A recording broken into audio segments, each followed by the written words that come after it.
Kingmakers IAS Academy for UPSC and TNPSC admissions. Call 9442272273.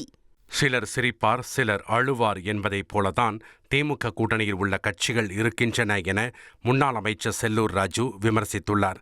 மேலும் தேர்தலின் கதாநாயகனாக அதிமுக தேர்தல் அறிக்கைதான் உள்ளது என்றும் அவர் கூறியுள்ளார்.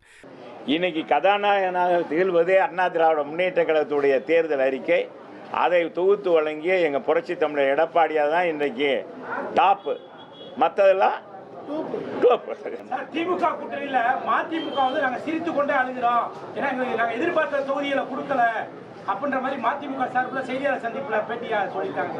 திராவிட முன்னேற்ற கழகத்தில் அங்க வைக்கிற இந்திய கூட்டணி, அதில் இருக்கிறவங்கள சிலர் அழுவார், சிலர் சிரிப்பார் என்ற அடிப்படையில் தான் அந்த கூட்டணியில் பல தலைவர்கள் இன்றைக்கு இருக்கிறார்கள். அவர்கள் மட்டுமல்ல, அவர் கட்சியை சார்ந்த தொண்டர்களும் நிர்வாகிகளும் இன்றைக்கு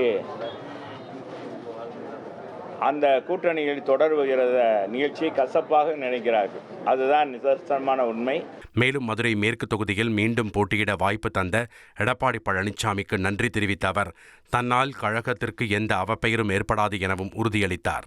Kingmakers IAS Academy for UPSC and TNPSC admissions. Call 9442272273.